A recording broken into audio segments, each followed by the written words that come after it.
Mesdames, mesdemoiselles, messieurs, vous avez réussi dans votre domaine d'entrepreneuriat. Merci et bravo. Mais la grande question est celle de savoir comment vous avez réussi. Quelles sont les difficultés que vous avez rencontrées et surtout, comment vous les avez surmontées. Vous êtes membre du gouvernement, honorable sénateur et député, administrateur, directeur général, DG, leader d'opinion, entrepreneur, artiste musicien, sculpteur, sportif. Venez partager avec nous votre expérience et surtout votre parcours. Leader d'opinion, venez partager avec nos téléspectateurs votre expérience. Question d'aider ceux-là qui veulent emboîter les pas. Venez partager votre expérience dans votre magazine.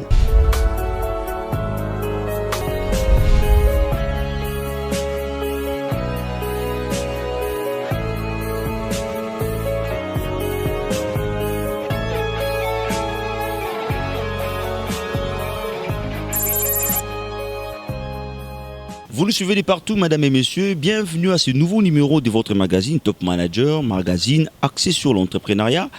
Aujourd'hui, nous allons échanger avec un grand artiste que vous allez justement découvrir tout au long de cette émission. Il s'agit de l'artiste Christian Kojak, Kosa Kanvoué, artiste musicien avec qui nous allons échanger tout au long de cette émission en rapport avec la musique dans notre pays. Monsieur Christian Kojak, bienvenue. Merci, monsieur Charlie. D'entrée de jeu, vous êtes un artiste complet. Mais de prime abord, monsieur Christian Kojak, Kosa Kanvoué, dites-nous comment se retrace votre parcours. Mon parcours est un long parcours. Commençons par mon apprentissage ou mon entrée dans la musique. Oui. C'est-à-dire, depuis un moment donné, j'expliquais mon adhésion dans la musique, dans cet art, d'une autre façon, mais après j'ai compris que ce n'était pas vraiment complet les explications que j'ai données il y a quelques années. Donc j'ai découvert que, au fait, la musique est venue vers moi, plus que moi je suis allé vers la musique. Okay. Donc mon apprentissage a commencé une fois j'étais allé rendre visite à un ami. Ouais. Et c'était des enfants de pasteurs qui jouaient aux instruments de musique. Okay. Et alors, j'étais là en train de le regarder jouer. Alors, quand les pasteurs est arrivé, leur papa a vu que ses enfants étaient occupés et moi, j'étais comme ça à regarder. Il a dit, juste comme ça, c'est pas gentil de jouer comme ça aux instruments et de laisser votre ami isolé. Okay. C'est comme ça que celui qui était mon ami dans la famille a pris une guitare et a commencé à me montrer une petite mélodie de quelques notes. Vous intéressez? Ouais, c'est comme ça que je suis allé dans la musique. Okay. Et après cette expérience, je suis rentré à la maison. J'ai pas dormi la nuit. Il y avait cette mélodie qui tournait toute la nuit dans ma tête. Et les matins, je suis allé rendre visite à un grand maître de la guitare qui habitait non loin de chez nous pour lui dire voilà, je vais apprendre. À jouer de la guitare. Okay. Vraiment, c'est là que la musique a commencé dans ma vie. Donc c'est là que tout est parti. Tout est parti. Et voilà, on sent déjà que les débuts étaient déjà un peu compliqués. Donc on vous a intéressé la musique et ça vous a aussi collé à la peau. Mais qui vous a encadré de plus pendant tout ce moment? Oui, quand je suis allé voir un grand maître de guitare qui jouait dans les quartiers, il s'appelle Papi Lilao. Ok. Et il a tout de suite commencé à m'apprendre des mélodies ou des accompagnements de la musique congolaise. Donc moi j'ai commencé comme ça. Okay. On ne m'a pas appris les gammes, on ne m'a pas appris les accords, on a commencé à m'apprendre des morceaux. C'était spontané? C'était spontané, direct. J'arrive, je prends une guitare, il dit pose tes mains là, et joue ça, et c'est comme ça. Je me suis démerdé à réunir les notes, à les synchroniser pour que ça fasse un rythme complet comme on me l'apprenait. On est en train vraiment de vous découvrir, hein, monsieur Christian Kojak, Kosa Kanvoué. Jadis, on vous a connu un peu un monsieur trop frère, trop chrétien. Et quand vous avez commencé, c'était dans quelle musique? Profane directement ou musique chrétienne? Non, mais jusqu'à présent, je reste chrétien, je suis toujours chrétien. Donc, l'église m'a permis d'apprendre la musique. Ok. À un moment, quand j'ai commencé vraiment à mettre du sérieux dans ça, mes parents étaient inquiets parce qu'ils ne voulaient pas du musicien dans leur famille. Ok. Vous savez, à l'époque, la musique, c'était un truc de voyou. Voilà. Et voilà, il n'y avait pas Disait le oui. Voilà, il n'y avait pas de l'avenir dans la musique. Ok. C'est comme ça que mon père m'avait seulement autorisé de jouer à l'église. Ok. Et c'était ça l'erreur qu'il avait fait, parce que même dans l'église, la musique restait la musique. Oui, oui. C'était pas une erreur quelque part. Non, c'est une façon de dire. Voilà. Donc pour lui, c'était une erreur parce qu'il ne voulait pas que je joue à la musique. Ok. Oh, vous Il étiez ne voulait pas toujours que je dans joue ça. de la musique. Donc, et par contre, jouer à l'église, c'était la musique. Donc il m'a laissé faire la musique Voilà. d'une autre façon. Mais paix à son âme, et je lui remercie infiniment Ok. de m'avoir éduqué d'une certaine façon et d'avoir fait beaucoup de choses dans le sens où je reste un homme sérieux, un homme responsable. Ok. Vraiment, ça vient de mon père. Ok. Donc, j'ai fait beaucoup d'expériences à l'église. C'est à l'église que j'ai expérimenté la musique. On jouait presque chaque soir à la maison. On répétait parce qu'il y avait une chorale qui répétait chez nous. Ok. Du coup, j'ai intégré les groupes de l'église, la chorale. On a commencé à jouer et c'est là pendant beaucoup d'années. Ok. Et après, il y avait un groupe du quartier qui m'a intéressé. On a tout chic élégance, je me souviens bien. Voilà. Et Là, c'est de la musique profane. Ouais, j'ai commencé à jouer avec eux, mais les parents n'étaient pas d'accord. Et puis, je m'étais organisé de façon à ce que les parents ne sachent pas que je joue de la musique quelque part. Oh là là. Ouais. En clandestinité. Ouais, je sortais comme quelqu'un qui jouait à côté, mais j'allais répéter. Donc les parents savaient que j'étais à côté, mais j'allais répéter autre chose. avec les amis. Ouais. Voilà. Pendant tout ce temps, vous avez dit l'orchestre est tout chic, élégance. Chic élégance ou tout chic élégance. Ok. Un orchestre de Massina Petro Congo. Massina Petro Congo. Ouais. Mais après, comment ça s'est passé? Comment vous avez évolué? Parce qu'on reconnaît dans votre parcours, vous avez fait même le Wenge Musique à Maison Mère. Hein, vous avez... C'est plus tard, en 2003, je voilà. pense 2002. Et en 2002-2003, vous vous êtes retrouvé quand même chez Wenge Musique à Maison Mère avec Ouir Ensemble. Comment ça s'est passé aussi? Oui, parce qu'on a besoin de tous ces détails-là. oui, après beaucoup d'expériences dans les quartiers, dans les orchestres ici et là, parce que j'ai joué dans beaucoup de groupes. Ok. Façon d'avoir un petit transport là et réunir un peu d'argent, parce qu'après, vers les années 93, mon père n'avait plus du travail, donc il fallait savoir comment gérer des choses. Et j'ai joué ici et là pour gagner un peu d'argent et voilà. Pas vraiment un peu d'argent, mais pour avoir un peu quelque chose à mettre dans la poche. Et du coup, il y avait les présidents de ces orchestres qui travaillaient, qui faisaient des choses et qui nous donnaient les transports. Alors quand j'ai réuni les transports des 5 orchestres, ça m'a fait un petit bon chiffre. C'est comme ça que j'ai évolué. Et quand j'ai eu mon diplôme en 97, à l'entrée, à la fin de 97, hein, 97, de la Laurent FDL. Désiré Kabila. Voilà. Ouais, nous, on est de cette génération. Ok. Et là, après, tout de suite, je me suis posé une question de qu'est-ce que je vais faire dans la vie, parce que j'avais déjà atteint la maturité. Et j'ai réalisé que j'étais un musicien. J'étais un musicien, donc j'ai continué dans la musique. Et il y avait un ami, paix à son âme, qui est décédé aussi, d'Ali Mouema, qui m'a posé une question de savoir où je voulais jouer, dans quel orchestre je voulais jouer. Évoluer, oui. Évoluer. Et j'ai lui tout de suite dit Wenge Maison Mère. Il a dit ok, je vais organiser ça. C'était un gars courageux. Il est parti, il a rencontré Ouirason. Il a mobilisé les étudiants de l'ISTA, ses amis, qui étaient mes amis aussi. Voilà. Et alors, ils m'ont amené un certain mardi, c'était une répétition technique à la Samba, avec un appui énorme. Et j'ai passé mon test. C'était bien, j'avais joué une chanson qui s'intitule Fleur d'amour. Fleur d'amour, ok. C'était bien, j'avais bien joué et Ouira avait accepté. Il a dit bon, faites les formalités, faites une demande écrite et voilà. Des formalités administratives. Voilà, donc j'ai tout fait. Mais après 2 semaines, je pense, ils étaient partis jouer les deux zéniths. Deux zéniths. Avec Bill, les deux zéniths, avec Bill et Céléo, tout cet ancien groupe. Et à leur retour, quand ils sont rentrés, on a continué à aller, mais ce n'était pas facile parce que c'était un orchestre que tout le monde voulait intégrer. Donc il y avait une concurrence. Très enviée. Ouais. Ben bon, Bourré de talentueux aussi. j'ai tenu parce que mes amis disaient toujours, voilà, il faut tenir, c'est comme ça la musique. Et quand j'ai intégré ces groupes, je pensais que ma vie allait changer. Ok. Ouais, mais bon, ce n'était pas le cas pour moi. Pour les autres, je pense qu'ils ont fait beaucoup de choses, mais Oui. moi, je n'ai pas eu la chance. Et je pense que c'était un parcours. Ok. Parce qu'après Wenge, j'ai connu les bonheurs dans ces travaux. Après Wenge. Après Wenge. On va en parler d'ailleurs, monsieur Christian Kojak, mais tout d'abord, aujourd'hui, nous voulons vraiment parler non seulement de votre parcours, mais aussi de toutes les réalités qui entourent le monde culturel ou artistique dans notre pays. Certains disent que la musique ou la culture n'est pas du tout rentable. Qu'en dites-vous?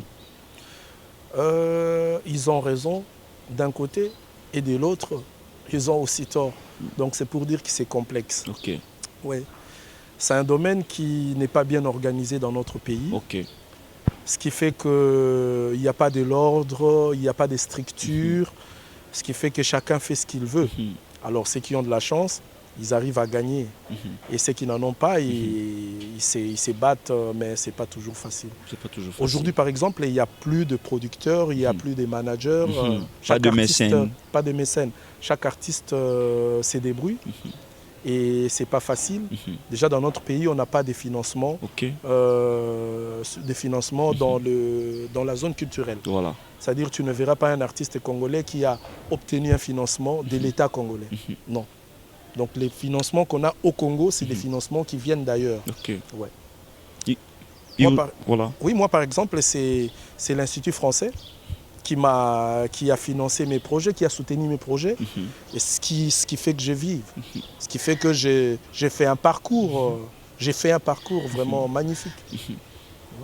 Il y a les centres Wallonie-Bruxelles qui fait des choses, mais bon, moi, je n'ai pas eu la chance au centre Wallonie-Bruxelles. Mais il y a des artistes aussi qui sont passés par là, et c'était pour eux un coup de pouce. Aujourd'hui, ils évoluent. Et aujourd'hui, vous évoluez en partenariat avec l'ambassade de Belgique, vous avez dit? Non. Avec L'Institut français, non, ce n'est pas un partenariat. Ok. C'est-à-dire, eux, ils n'ont pas des partenaires individuels. Ils travaillent avec des structures. Ok. Mais au moins, je suis un artiste qui a la confiance de l'Institut français. Ok. Ouais, Et qu'est-ce que vous faites concrètement? Vous jouez à la guitare, vous chantez. Qu'est-ce que vous avez comme tâche? Non, ça dépend. Dans ces projets, je suis guitariste. Ok. Mais dans les projets avec l'Institut français, j'étais guitariste et chanteur. Chanteur. J'ai fait même un projet sur Luambo Makiadi, Ok. qu'on a nommé Franco Nabisso. Franco Nabisso. Donc j'ai joué les morceaux de Franco. Ok, donc vous interprétez. J'ai interprété Franco, Ok. mais bon, à ma manière, de notre côté, parce que ça ne serait pas intéressant si je voulais vraiment faire les Franco pendant que je ne suis pas Franco. Ouais. Donc mon idée, c'était de faire revivre Franco, mais à travers moi. Est-ce qu'on peut avoir un morceau pour les téléspectateurs, allais-je dire, qui nous suivent en ce moment? Bien, juste un petit morceau de France. Voilà, je vous en prie. Ouais, le morceau, vous pouvez les avoir. Est-ce qu'un acapella, ça peut aller? Je chante, je pense parce qu'il y a des éléments sur le net. Ok, on va fouiner, pas comme le chef de l'État dans le passé, mais on va fouiner quand même dans le YouTube pour découvrir vos vidéos. Ouais. Mais en live comme ça, est-ce qu'on peut avoir quand même une idée? Je pouvais chanter pour Franco. Liberté nalingi natikala libre nasala oyo motema elingi mama buku na ngai ya mpako botolo bandeko e passeport na ngai o botolo bandeko e nakoma libre oh. Magnifique, vraiment comme un libre. Hein? Ah ouais. Mais là aussi, d'ailleurs, ça nous renvoie à une question. Est-ce que yo comme libre quand même, vous faites quand même le monde, vous voyagez, mais est-ce que les artistes congolais, bandeko na yo, ils sont aussi libres comme vous? Oui, moi je pense que tout le monde est libre, mais seulement opportunité des amouqués. Alors tout le monde n'a pas la chance d'avoir ces opportunités. Moi j'ai vraiment eu de la chance, c'est vrai que j'ai beaucoup travaillé et je continue toujours à travailler, mais j'ai eu une chance particulière et voilà, donc n'a connecté plus à l'étranger qu'ici. Donc ça fait maintenant 8 mois que je suis ici. Je n'ai pas du travail parce que tout le monde... Bon, c'est vrai qu'il y a le confinement, mais tout le monde à Kinshasa, c'est-à-dire les gens qui me connaissent, ils pensent toujours que je suis en Europe, même quand je suis à Kinshasa. Ok, parce que vous ne vous faites pas voir. Oui, je ne me fais pas voir parce que je travaille déjà beaucoup. Et je pense que c'est vrai, mais ceux qui sont proches de moi, ils savent. Ils me voient.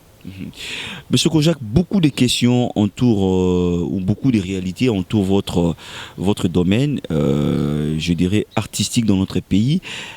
On va d'ailleurs évoquer ça tout de suite. Vous avez dit que la musique, elle est rentable, mais aussi pas rentable, ça dépend de l'opportunité. Mais vous, déjà, vous faites quand même le monde, vous voyagez, vous jouez à l'extérieur, et vous voyez, vous comparez aussi les réalités avec celles de notre pays. Et ici au Congo, parce que vous vivez au Congo, quelle plaidoirie faites-vous auprès de nos autorités en rapport avec ce que vous êtes en train de vivre ici, dans notre pays? Je pense que, primo, je demanderai aux autorités d'investir dans la musique. La musique fait quelque chose d'important. Vraiment, le Congo, beaucoup de gens connaissent le Congo à travers la musique. C'est-à-dire les musiciens congolais ont fait la fierté du Congo. Aujourd'hui, presque la majorité des musiques africaines sont liées à la musique congolaise. Donc, je pense qu'ils doivent mettre des moyens, créer des choses pour que cette musique, en particulier, mais l'art en général, puisse être valorisé et que les artistes puissent bénéficier de ce qu'ils font. Moi, en Europe, partout où je joue, c'est pas de producteurs, c'est un circuit culturel que l'État finance. Je jouais dans une salle en Allemagne qui a un personnel de 1000 personnes, une salle de spectacle. Imaginez une salle de spectacle avec 1000 employés, soutenus et payés par l'État. Tu vois? Et ces tournées que nous faisons, ce sont des financements de l'État, de chaque État dans les secteurs culturels qui nous programment. Ce n'est pas des producteurs, c'est vraiment l'État qui donne de l'argent. Et voilà. Et une mauvaise nouvelle dernièrement en Belgique, ils ont retiré, je ne sais pas, 60% du financement parce qu'il y avait des problèmes ici et là encore. Donc voilà, ça c'est une triste nouvelle. Je me souviens lors d'un dernier spectacle en Belgique, on a organisé des façons que les publics montent sur scène pour montrer à ces autorités qu'ils ne doivent pas faire ça parce que les gens ont besoin de l'art.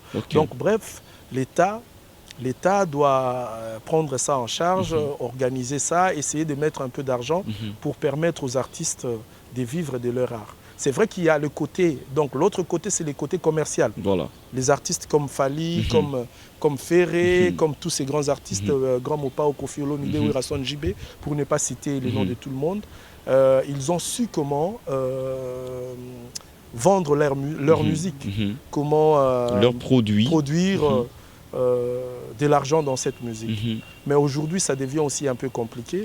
Et surtout pour les jeunes. Pour eux, ils ont déjà de l'ampleur, ce sont des grandes personnes. Mais pour le jeune, c'est difficile de sortir. Je vois Innocent qui se bat pas mal, que je félicite d'ailleurs, et Gizmawet et tous les autres. Mais vous avez dit tout à l'heure, il faut que le gouvernement vous venir en aide, oui, mais aussi, M. Christian Kojak, est-ce que vous vous rendez aussi compte de la qualité ?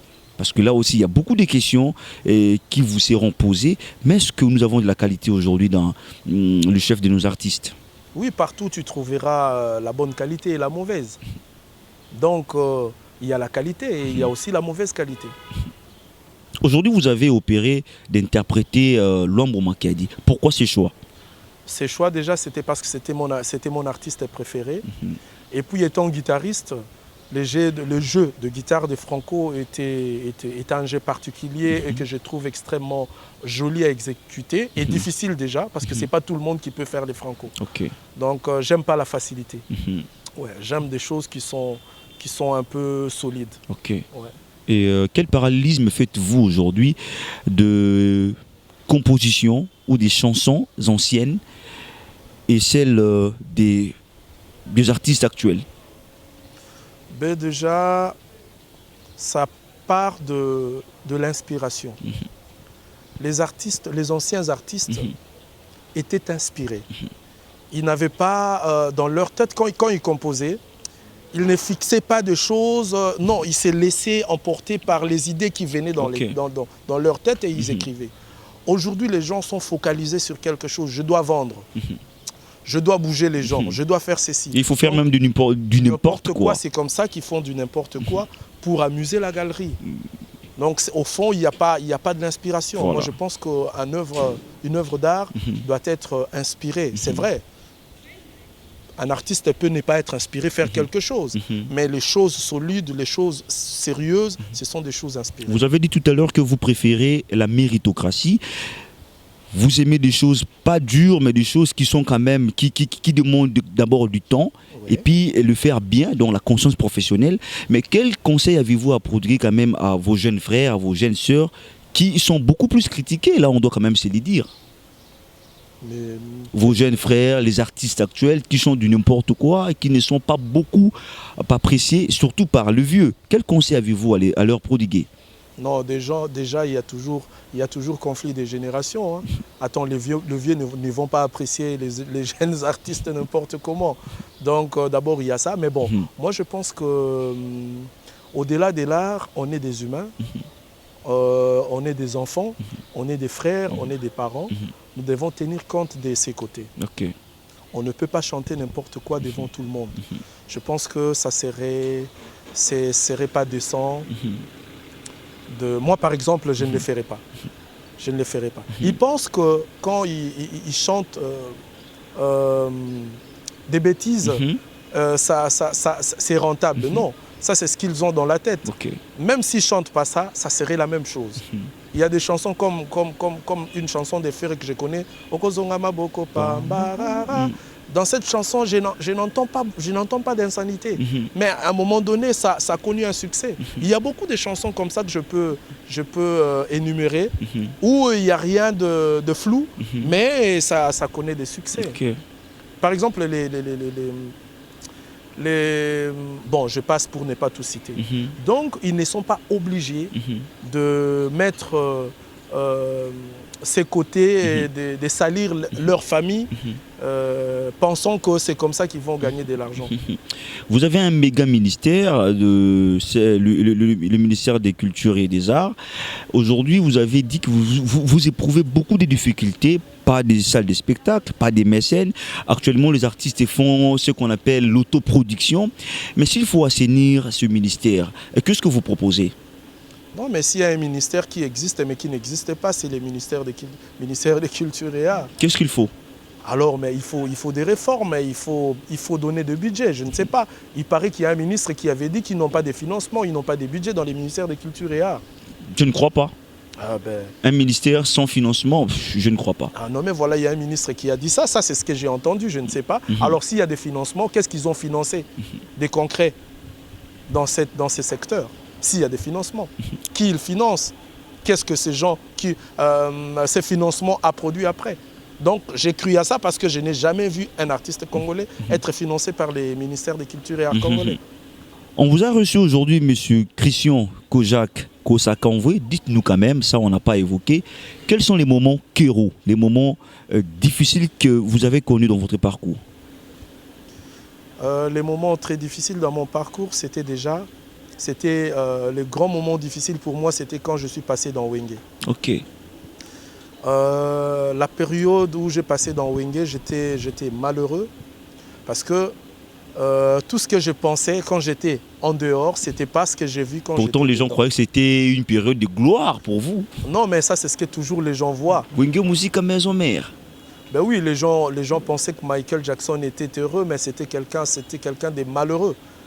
S'il faut voir son histoire, s'il faut voir tout ce qu'il a vécu. Mais tout le monde voulait être Michael Jackson. Tu vois? Donc c'est comme ça l'apparence. L'apparence, c'est autre chose.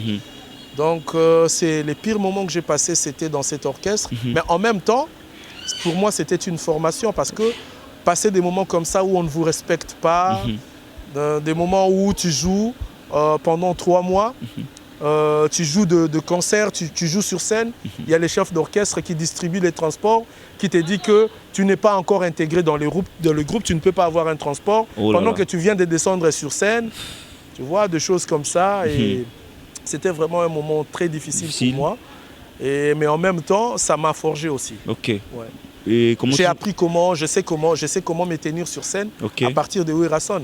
Oui, quand je voyais Wera organiser ses chorégraphies, tous ces musiciens, Voilà. Aujourd'hui, les gens connaissent Ouéra par l'image que lui-même il a donnée. Tu vois, Ouéra, quand il passe à la télé, il dit des choses, parfois il amuse les gens, il raconte des choses, mais au fond, c'est quelqu'un qui a une connaissance que moi je respecte. Ok. Oui, parce que je lui ai vu monter des chorégraphies avec les danseurs et les musiciens, mais j'étais étonné. Ok. Il savait positionner les gens.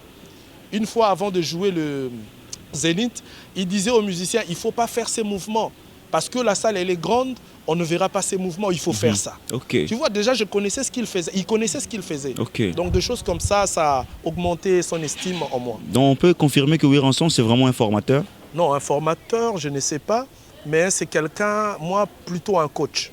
Coach. C'est quelqu'un qui peut coacher quelqu'un. Donc, un coach ne forme pas, mais il guide. Il donne des directives à quelqu'un. C'est un bon coach. Et aujourd'hui, Monsieur Christian Kojak, vous faites de la bonne musique, mais pourquoi pas penser aussi un jour de quitter les interprétations de Luambo Makiadi et faire quand même du Kojak et du Christian? Non, mais moi je fais du Kojak. Okay. Luambo Makiadi, c'était juste un projet que j'avais fait pour rendre hommage. C'était avec un ami français, Jean-Rémy Guédon. C'était lui qui était déjà à la base, qui avait sorti l'idée. Et puisque j'étais un fan des Franco, donc on a fait les projets ensemble. Vous envisagez des albums Oui, là je suis en train de perspectives à venir, je suis en train de travailler. Donc moi j'ai fait ma musique. Ok. Donc ma musique elle est basée sur les folklores, un peu du jazz et un peu du tout. Ok. Donc parce que je suis dans la logique où il faut équilibrer les choses. Ok. Donc je me dis au milieu du village, je me dis unificateur, je me dis... Donc c'est comme ça que je vois les choses. Il faut qu'on vive tous ensemble, il faut qu'on partage tous, il faut que, voilà, équilibrer les choses. Alors ma musique, c'est comme ça que je la travaille. J'essaye d'écouter des musiques d'ici et là, essayer de trouver les liens entre les musiques. Dernièrement, j'avais fait un projet à Lubumbashi en 2019 sur Beethoven. Ok. Donc j'ai inséré les musiques congolaise dans la symphonie de Beethoven. Okay. Et puis j'ai même cadencé les mélodies de Beethoven à la congolaise. Okay. Donc c'est des projets comme ça, donc je vais l'équilibre, je vais mélanger, je vais, voilà, des trucs comme ça. J'ai des morceaux chantés et j'ai plus de morceaux instrumentaux parce que je voulais donner de l'importance et de la valeur aux musiciens. Donc au vrai sens du mot musicien. Ok. Aujourd'hui, M. Kojak, cette émission part de l'entrepreneuriat. Déjà, vous faites de la bonne musique, mais qu'est-ce que vous attendez parler de l'entrepreneuriat? Avant peut-être de poser d'autres questions qui vont venir après. Non, mais ça c'est quelque chose qu'il faut apprendre. Parce qu'au Congo, les artistes, on ne connaît pas ces côtés entrepreneuriat. Donc moi quand j'entends entrepreneuriat, pour moi, c'est comme du business. Je ne sais pas si c'est bon, si je suis dans le faux, mais je pense qu'il faut qu'on apprenne ça parce qu'on est plus dans l'art, vraiment dans l'art, que dans autre chose. Or, l'art, la musique, tout comme tout autre art, marche avec l'entrepreneuriat. Bien sûr. Et aujourd'hui, comme vous, M. Kojak, vous faites de la bonne musique, vous faites maintenant du Kojak, mais on sent quand même quelque part un peu cet esprit d'égoïsme dans nos artistes. Quand vous le faites, vous chantez du Kojak, est-ce que vous le faites seul? Il n'y a pas moyen d'intégrer, de former, ou soit de créer, de former un atelier de formation? C'est ça aussi de l'entrepreneuriat. Qu'est-ce qui vous manque? Oui, moi déjà, je vous dirais que je suis parmi les rares musiciens congolais qui a animé des ateliers. J'ai fait des ateliers à Bukavu, à Kisangani. Tu vois, j'ai fait des choses. Vous pouvez voir sur le net, il y a des vidéos postées où j'ai donné des ateliers. Ok. Ouais. Et puis, en 2014, 2015, je suis allé avec le groupe, le projet Franco en Europe. Ok. Donc, j'ai joué avec des musiciens que j'avais recrutés ici. Ici? Ouais. Vous avez voyagé avec eux? Oui, avec eux en Europe. On a fait le tour d'Afrique. Ok.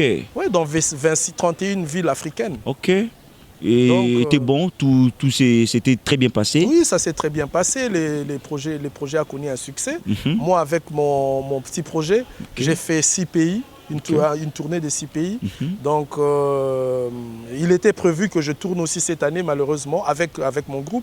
Malheureusement, il y a eu cette histoire de la pandémie. Donc, moi, je joue comme accompagnateur, j'ai mon groupe. Comme Kojak, et puis j'ai un projet solo où je joue seul à la guitare. Ok. Ouais.